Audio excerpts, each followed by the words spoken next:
الرجیم ناپاکی کی حالت میں آیت کریمہ پڑھنے کا حکم۔ کیا آیت کریمہ کا ختم بغیر وضو کے ناپاکی میں کیا جا سکتا ہے؟ نیز کیا خواتین دوران حیض آیت کریمہ پڑھ سکتی ہیں؟ فاطمہ بیگم انڈیا سے۔ آیت کریمہ جب تلاوت پڑھی جاتی ہے نا بطور وظیفے یا دعا کے، تو اس میں قرآن کی نیت نہیں ہوتی، اور علماء نے یہ بات بیان کی ہے فقہاء نے کتابوں میں کہ قرآن کی کسی آیت کو بطور وظیفے کے یا بطور دعا کے پڑھا جائے تو وہ قرآن پھر قرآن نہیں رہتا، بلکہ وہ محض ایک دعا بن جاتی ہے، لہذا وہ ناپاکی کی حالت میں بھی پڑھی جا سکتی ہے۔ لہذا آیت کریمہ آپ اگر وظیفے کے طور پہ دعا کے طور پہ پڑھ رہی ہیں تو یہ کام ناپاکی کی حالت میں بھی ہو سکتا ہے۔ اسی طرح آیت کریمہ کے علاوہ سورہ فاتحہ ہے، یا رات کو سوتے ہوئے جو دم کیا جاتا ہے اپنے اوپر، سورہ فلق، سورہ ناس اور سورہ اخلاص کے ذریعے، تو یہ سب جائز ہے، اس میں ناپاکی کی حالت میں بھی کر سکتے ہیں، کیونکہ یہ قرآن کی تلاوت کی نیت سے نہیں ہوتا بلکہ یہ دم یا رقیہ کی نیت سے ہوتا ہے۔ تہجد کی نماز میں کون سی صورتیں پڑھیں؟ ناصر صاحب حیدرآباد سے۔ تہجد کی نماز میں سورہ فاتحہ کے بعد کون سی صورت پڑھی جائے؟ کیا عام صورت بھی پڑھ سکتے ہیں یا بڑی صورت کا پڑھنا ضروری ہے؟ بھائی جو چاہے صورت پڑھیں، اصل فوکس اس کو کریں کہ تہجد پڑھ لیں، اس کی توفیق مل جائے تو یہ بہت بڑی سعادت ہے۔ نبی صلی اللہ علیہ وسلم نے فرمایا رات کے آخری حصے میں اللہ تعالیٰ آسمان دنیا کی طرف آتے ہیں اور کہتے ہیں حل من مستغفر اغفر له، حل من مسترزق ارزق له، کوئی ہے مجھ سے گناہوں کی معافی طلب کرنے والا میں اس کو معاف کروں، کوئی ہے مجھ سے رزق مانگنے والا میں اس کو رزق دوں۔ تو اس وقت اللہ کی عبادت کرنا، پھر دعا مانگنا، یہ بہت بڑی سعادت ہے۔ بیوی بچوں سے کتنا عرصہ دور رہ سکتے ہیں؟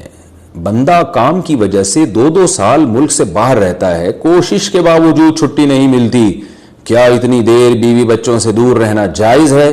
نامعلوم۔ اوئے ہوئے ہوئے ہوئے بھائی دیکھیں، ایک تو ہے حضرت عمر رضی اللہ تعالیٰ عنہ کا مشہور واقعہ ہے کہ آپ نے کچھ خواتین سے پوچھا تھا کہ عورت کتنا صبر کر سکتی ہے مرد کے بغیر، تو بعض صحابیات نے بتایا کہ 4 مہینے۔ تو حضرت عمر نے قانون بنایا کہ جو مجاہدین محاذ جنگ پہ لڑ رہے ہیں 4 مہینے سے زیادہ دور اپنی بیویوں سے نہیں رہ سکتے۔ تو اس اصول کا تقاضا یہ ہے کہ وہ زمانہ بھی پاک دامنی کا زمانہ تھا، نیک لوگ تھے، تو اصول یہی ہے کہ 4 مہینے انتہا ہے عورت کے صبر کی، تو ایک نارمل عورت کے لیے اس سے زیادہ صبر کرنا مشکل ہوتا ہے، تو اس لیے بہتر یہی ہے، قانون یہی ہے کہ 4 مہینے سے زیادہ دور نہیں رہنا چاہیے۔ اور قرآن نے بھی یہ حکم دیا ہے کہ اگر کوئی قسم اٹھا لے کہ بیوی کے پاس نہیں جائے گا، قسم اٹھا لے، ایسا ہی نہیں بلکہ قسم اٹھا کے، تو پھر 4 مہینے میں طلاق واقع ہو جاتی ہے۔ بعض فقہاء کے نزدیک عورت کو طلاق کا اختیار ہو جاتا ہے عدالت کے ذریعے، بعض کے نزدیک ہو جاتی ہے طلاق۔ تو اس سے بھی پتہ چلتا ہے، قرآن سے بھی اشارہ ملتا ہے کہ 4 مہینے جو ہے یہ ایک انتہائی مدت ہے ایک نارمل عورت کے لیے۔ تو اس زمانے میں تو اس کی اہمیت اور زیادہ بڑھ گئی ہے، وجہ اس کی ہے کہ بے حیائی، موبائل، انٹرنیٹ پر بےہودہ چیزیں، یہ سب چیزیں انسان کی شہوت کو بڑھاتی ہیں، مرد کی بھی اور عورت کی بھی۔ تو اس لیے بھائی میں تو آپ کو مشورہ نہیں دے سکتا کہ آپ 2 سال بیوی سے دور رہیں، میں بدگمان نہیں ہو رہا، بہت سے لوگ 4 سال دور رہتے ہیں، ان کی بیویاں بھی پاک دامنی کے ساتھ زندگی گزارتی ہیں، خود بھی بڑے نیک شریف بن کے زندگی گزارتے ہیں، بہت سے ایسے لوگ الحمدللہ ہمارے معاشرے میں ہیں، لیکن بہرحال اس کلچر کو، اس رواج کو فروغ نہیں دیا جا سکتا، اس کو اپریشیٹ نہیں کیا جا سکتا شریعت کے لحاظ سے بھی، عقل کے لحاظ سے بھی۔ 2 سال تک مرد کے لیے صبر کرنا کتنا مشکل کام ہے، وہ کھا بھی رہا ہے انڈے پراٹھے اور جناب کھانا پینا اسی سٹائل میں چل رہا ہے، یا تو روزے رکھ کے اپنے آپ کو آدھا کر دیا اس نے۔ تو سوال عورت کے ساتھ مرد کا بھی تو ہے نا، مرد میں تو قوت اور شہوت اللہ نے اور بھی زیادہ رکھی ہے، تو وہ کیسے صبر کرے گا؟ مرد کی جو قوت برداشت ہے وہ فقہاء نے اور اطباء نے بیان کی 1 مہینہ ہے، تو 2 سال تک بیوی سے دور ہیں۔ میں پھر بھی بتا دوں، میں بدگمان نہیں ہو رہا کہ جو دور ہیں آپ ان کے بارے میں برا سوچنا شروع کر دیں، لیکن بہرحال یہ اپنے آپ کو فتنوں میں ڈالنے کے مترادف ہے، اس لیے ایسی جاب نہ کریں 2 سال تک بیوی سے دور ہیں، یا تو بیوی کو ساتھ لے کر جائیں یا بیوی کے ساتھ ہی رہیں، کہیں ادھر ہی کم پیسوں میں انسان گزارا کر لے بیوی بچوں کے ساتھ، یہ زیادہ اچھا ہے، زیادہ پیسوں کی لالچ میں بیوی بچوں سے دور رہنا۔ باقی بیوی آپ کی راضی ہے اس جاب پہ، یا آپ کے پاس کوئی آلٹرنیٹ ہے ہی نہیں، آپ جاب چھوڑ کے آئیں گے تو آپ کو لالے پڑ جائیں گے کھانے پینے کے، تو ایک مجبوری ہے، مجبوری کے حکام الگ ہوتے ہیں، لیکن نارملی اس کی بہرحال ترغیب نہیں دی جا سکتی۔ دیکھیں قرآن مجید میں اللہ نے ارشاد فرمایا نا، یوم یفر المرء من اخیہ وامہ وابیہ وصاحبتہ وبنیہ، قیامت کے دن کی ہولناکیوں کو اللہ نے بیان کیا کہ انسان اپنے باپ سے دور بھاگے گا، بیٹے سے دور بھاگے گا، بھائی سے دور بھاگے گا، جہاں بیوی کا تذکرہ آیا تو یہ نہیں کہا کہ بیوی سے دور بھاگے گا، بلکہ فرمایا اس سے دور بھاگے گا جو اس کے ساتھ رہا کرتی تھی، یعنی صاحب کہتے ہیں ساتھ رہنے والے کو، صاحبہ سے دور بھاگے گا۔ تو اس سے پتہ چلتا ہے کہ قرآن میں اللہ نے بیوی کو جو ڈیفائن کیا ہے نا، اس کی جو صفت بیان کی ہے وہ یہ کہ جو آپ کے ساتھ رہتی ہے۔ تو جب شادی ہو گئی تو سمجھو بیوی پھلترو کی طرح چپک گئی ہے وہ آپ کے ساتھ، جہاں جاؤ گے آپ کے ساتھ ساتھ جائے گی۔ تو قرآن سے بھی اشارہ ملتا ہے کہ بیوی سے ساتھ رہنے کی چیز ہے۔ اب آپ 2 سال، پھر ایک دفعہ تھوڑی ہوتا ہے کہ 2 سال کے لیے چلے گئے 2 سال بعد واپس آئے۔ جو باہر جاب کرتے ہیں وہ تو پھر آئے 1 مہینے بعد پھر 2 سال کے لیے چلے گا، ان کی تو ساری جوانی باہر ہی گزر جاتی ہے۔ تو اس لیے مجھے یہ بہرحال سمجھ میں نہیں آتا، شریعت کی روح سے یہ پسندیدہ کام نہیں ہے۔ بہت سخت مجبوری ہے تو ایک الگ بات ہے، لیکن اچھا کام نہیں ہے یہ۔ غربت میں انسان بیوی بچوں کے ساتھ گزارا کر لے، یہ زیادہ بہتر ہے اس دولت سے جس میں انسان بیوی بچوں سے ہی دور ہو۔ کیا کرنا ہے ایسی دولت کا کہ آپ اپنے بیوی بچوں سے گھر بار سے دور ہیں؟ انسان جو شریف آدمی، عزت دار آدمی، اس کو تو گھر میں سکون ملتا ہے بھائی۔ ملٹی لیول مارکیٹنگ کا حکم۔ ملٹی لیول مارکیٹنگ جو ہوتی ہے، جسے ہم چین مارکیٹنگ بھی کہتے ہیں، اس میں جو کمائی ہوتی ہے کیا وہ حلال ہے؟ ہماری کمپنی میں کسی قسم کا سود نہیں لیا جاتا، نہ کسی ممبر سے بھاری بھرکم انویسٹمنٹ کرائی جاتی ہے، کسی کو کی فکس سیلری بھی نہیں ہوتی، جتنا آپ اور آپ کی ٹیم مل کر پوائنٹس بناتے ہیں اتنا کمیشن ملتا ہے۔ کیا یہ حلال ہے؟ نزہت صاحبہ کراچی سے۔ دیکھیں چین مارکیٹنگ کے جہاں تک مجھے معلومات ہے نا، جو میری ریسرچ ہے وہ یہ ہوتا ہے کہ آپ کمپنی کی کوئی پروڈکٹ ہے وہ بکواتے ہیں اوپن مارکیٹ میں نہیں، بلکہ 5 یا 10 افراد کو آپ نے فروخت کروائی، وہ پھر وہ 5 یا 10 افراد آگے، ان میں سے ہر ایک 5 یا 10 افراد کو فروخت کرتا ہے، تو وہ آگے جو فروخت کرے گا اس کا کمیشن بھی آپ کو ملتا ہے۔ حالانکہ یہ کس بات کا کمیشن آپ کو مل رہا ہے؟ اس میں آپ کی محنت تو ہے نہیں، اور وہ پروڈکٹ کی جو ویلیو ہوتی ہے آپ اس ویلیو سے زیادہ ویلیو پر اس کو خرید رہے ہوتے ہیں، اسی لالچ میں کہ آپ جب آگے 5 کو بکوائیں گے اور وہ 5 کو بکوائیں گے تو ان کا کمیشن بھی آپ کو ملے گا۔ تو پوائنٹ اس حساب سے بنتے ہیں، اس پوائنٹ میں آپ کی محنت کا دخل نہیں ہوتا۔ تو اور یہ بھی غرر ہے، قمار کی ایک قسم ہے کہ آپ ایک معمولی چیز زیادہ پیسوں پہ خرید رہے ہیں اس لالچ میں کہ یہ آگے بھی کئی لوگوں کو بک جائے گی، تو اس لیے یہ جائز نہیں ہے۔ اگر اس کے علاوہ کوئی اور کام ہو رہا ہے تو آپ وضاحت سے بتائیں، لیکن چین مارکیٹنگ میں جہاں تک مجھے نالج ہے اسی طرح سے ہو رہا ہوتا ہے۔ اگر کچھ اور ہے تو آپ کھل کے بتائیے، تو پھر اس کے حساب سے جواب دیا جائے گا۔ اچھا بھائی، مسبوق امام کے ساتھ سلام پھیر دے تو کیا کرے؟ اگر ہم عصر یا عشاء کی دوسری رکعت میں امام کے ساتھ ملے اور آخر میں غلطی سے امام کے ساتھ سلام پھیر دیا تو جو پہلی رکعت رہ گئی تھی وہ کس طرح ادا کریں گے؟ خان زیب سومرو ٹنڈو محمد خان۔ بھائی اگر آپ نے امام کے ساتھ غلطی سے سلام پھیر دیا اور السلام اتنا لفظ آپ کی زبان سے نکل گیا تو یہ بھی سلام ہی ہے، تو اس کا مطلب آپ ایک رکن چھوڑ کر دوسرے رکن میں شفٹ ہو گئے ہیں، تو ایسی صورت میں سجدہ سہو واجب ہو جاتا ہے، کیونکہ آپ کے ذمہ لازم تھا کہ آپ کھڑے ہو جاتے لیکن آپ نے امام کے ساتھ سلام پھیر دیا۔ اگر صرف گردن موڑی اس سے کچھ نہیں ہوگا، السلام اتنا لفظ کم از کم زبان سے نکلے، تو پھر آپ کھڑے ہو کے باقی نماز ایسے ہی کریں جیسے مسبوق پوری کرتا ہے، آخر میں آپ سجدہ سہو کر لیں۔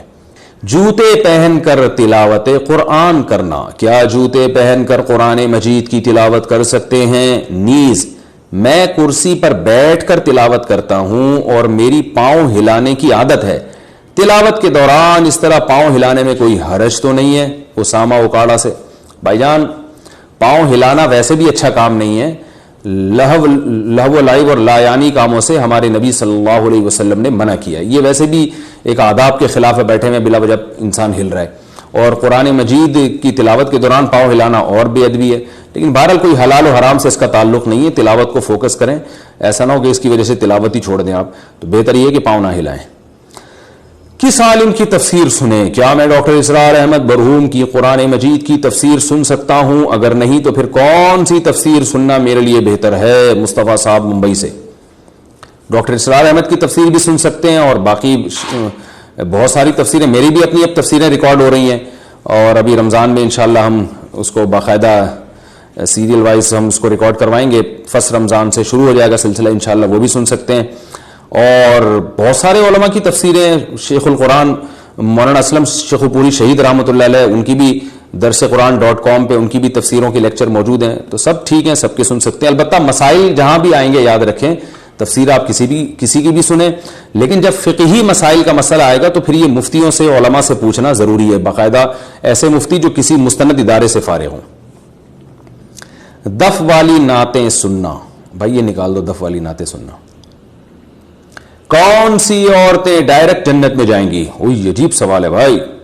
حلیمہ صاحبہ لندن سے. وہ کون سی 4 عورتیں ہیں جو بغیر حساب کتاب کے جنت میں جائیں گی اور اس کا سبب کیا ہوگا؟ دیکھیں 4 نہیں، ایسی بہت ساری عورتیں جنت میں جائیں گی جو جن کے میاں جو ہے وہ ان کے جنتی ہونے کی دعا کرتے ہیں. ٹھیک ہے نا. آج کل بہت سے بیچارے مظلوم میاں بھی ہوتے ہیں، وہ نہیں چاہتے کہ ان کی بیویاں ان کو جنت میں دوبارہ ملیں. تو بہت سے ایسے ظالم میاں ہوتے ہیں. جو میاں یہ چاہتے ہیں نا، دیکھیں حدیث میں آتا ہے رسول اللہ صلی اللہ علیہ وسلم نے فرمایا وہ عورت جنت میں نہیں جا سکتی جس کی موت اس حال میں ہو کہ اس کا شوہر اس سے ناخوش ہو. تو اس سے پتہ چلتا ہے کہ وہ عورت جس کا میاں اس سے خوش ہو وہ انشاءاللہ اللہ سے امید ہے جنت میں جائے گی. تو اب ڈائریکٹ جنت کا تو مجھے نہیں پتا، لیکن بہرحال جو شریعت نے کچھ احکام بیان کیے ہیں وہ پورے کر لیں. ایک شوہر کو خوش کر لیں، 5 ٹائم نماز پڑھ لیں، اور جو ہے پردہ کر لیں پابندی کے ساتھ، غیبت جھوٹ چغلی سے بچ جائیں. تو چند ایک احکام پہ عورت عمل کر لینا تو ڈائریکٹ جنت میں جائے گی. عورت کے لیے جنت میں جانا آسان ہے، مرد کے لیے مشکل ہے. مرد پہ ذمہ داریاں زیادہ ہیں. عورت کے لیے تو بہت آسان ہے، لیکن افسوس کی بات ہے وہ چند آسان کام خواتین نہیں کرتی، باقی پتہ نہیں کیا کیا 5-5 لاکھ دفعہ آیت کریمہ کا ورد کر رہی ہیں اور یہ والا وظیفہ پڑھ رہی ہے. میں حیران ہوتا ہوں ان کے پاس اتنا دماغ کہاں سے آتا ہے. جو 4-5 چیزیں کرنے کی ہیں وہ کر لیں بھائی. پردہ پابندی سے کریں. بے حیائی کو فروغ دینے میں عورت کا بہت بڑا کردار ہے ہمارے معاشرے میں. تو بے حیائی کو فروغ نہ دیں، پردہ مکمل کریں، اور شوہر کی ناشکری نہ کریں، اس کے ساتھ اچھا سلوک کریں. اور کیا ہے، 5 وقت نماز پابندی سے کر لیں، اپنی اولاد کی اچھی تربیت کر لیں، زبان کو غیبت جھوٹ اور بہتان سے بچا لیں. انشاءاللہ جنت میں جائیں گی سیدھا. وہ 4 نہیں ہیں، وہ 4 کروڑ بھی ہو سکتی ہیں، 4 ارب بھی ہو سکتی ہیں، 4 کھرب بھی ہو سکتی ہیں. باقی جن 4 کے بارے میں آپ نے رپورٹ پیش کی ہے ان کا مجھے نہیں پتا. ایسی 4 کوئی میرے علم میں ایسی 4 متعین خواتین نہیں ہیں. اچھا بھائی، سورج طلوع ہونے کے بعد ذکر و دعا کرنا. صبح کے جو اذکار ہوتے ہیں وہ ہم فجر کے بعد پڑھتے ہیں. کبھی کبھی اس دوران سورج بھی نکل آتا ہے، تو کیا سورج نکلنے کے بعد بھی اذکار پڑھے جا سکتے ہیں اور دعا مانگ سکتے ہیں یا نہیں؟ ندا صاحبہ انڈیا سے. جی ہاں بھائی، سورج نکلتے ہی صرف نماز اور سجدہ حرام ہو جاتا ہے، باقی تمام اذکار پڑھ سکتے ہیں، دعا بھی مانگ سکتے ہیں. شادی کے بعد بیماری کا علم ہوا تو کیا کریں؟ اگر شادی کے بعد شوہر یا بیوی کی کسی بیماری کا پتہ چلے جو شادی سے پہلے چھپائی گئی ہو، اس کی وجہ سے بچوں کے آنے کے کم چانسز ہوں، تو کیا اس بنا پر طلاق دی جا سکتی ہے؟ بنت سعید کراچی سے. شادی بیاہ سے پہلے دھوکہ دینا بالکل حرام ہے، خاص طور پر اولاد کے معاملے میں. اگر کوئی عورت بانجھ ہے اور وہ شادی سے پہلے نہیں بتاتی کہ میں بانجھ ہوں، میرے اولاد نہیں ہوگی، تو یہ بہت بڑا دھوکہ ہے. کیونکہ دیکھیں اسلام میں کیا، بلکہ فطرت نے مرد اور عورت کا جو ملاپ رکھا ہے اس کی بیسک وجہ ہی نسل بڑھانا ہے. یہ بنیادی وجہ ہے کہ ہر مخلوق میں یہی ہے، نر اور مادہ کا جو نظام اللہ نے بنایا وہ نسل بڑھانے کے لیے بنایا ہے. تو نکاح جو کیا جاتا ہے اس کی بنیادی وجہ ہے نسل بڑھانا. تو یہی چیز اگر نہیں ہے تو اس کو پہلے کلیئر کرنا ضروری ہے. عورت اگر بانجھ ہے وہ پہلے بتا دے میرے اولاد نہیں ہوگی، یا میرے 1-2 بچوں سے زیادہ نہیں ہو سکتے، کوئی بیماری ہے. مرد اگر بانجھ ہے پہلے بتا دے بھائی میرے جو ہے نا اولاد نہیں ہو سکتی، رپورٹ یہی ہے، یا میں نامرد ہوں. تو یہ پہلے بتانا اس پہ ضروری ہے. بہت سے مرد نامرد ہوتے ہیں، دھوکہ دے کے عورت سے شادی کر کے زندگی عذاب میں ڈال دیتے ہیں اس کی. اور بعض عورتیں بانجھ ہوتی ہیں وہ نہیں بتاتی پہلے. تو یہ بہت بڑا دھوکہ ہے. اگر کسی نے آپ کے ساتھ پہلے سے ایسا دھوکہ دیا اور پھر نکاح کیا ہے، تو پھر اگر مرد نے یہ کام کیا ہے، یعنی دھوکہ عورت نے دیا تھا اور مرد نے اس سے شادی کر لی، تو پھر میں مرد کو کہتا ہوں کہ آپ فوراً دوسری شادی کریں، اور یہ آپ کا رائٹ ہے. ویسے بھی رائٹ ہے، لیکن یہاں تو اور زیادہ رائٹ ہے، کیونکہ طلاق نہ دیں اس کو، اب شادی ہو گئی ہے تو آپ جو ہے وہ دوسری شادی کریں اور اس سے کیونکہ نسل بڑھانا یہ شریعت میں بھی ہے، انسان کی نیچر بھی ہے، اور یہ بہت ضروری بھی ہے، اور شریعت نے بھی اس کو پسند کیا ہے. اور اس عورت نے دھوکہ بھی دیا آپ کو.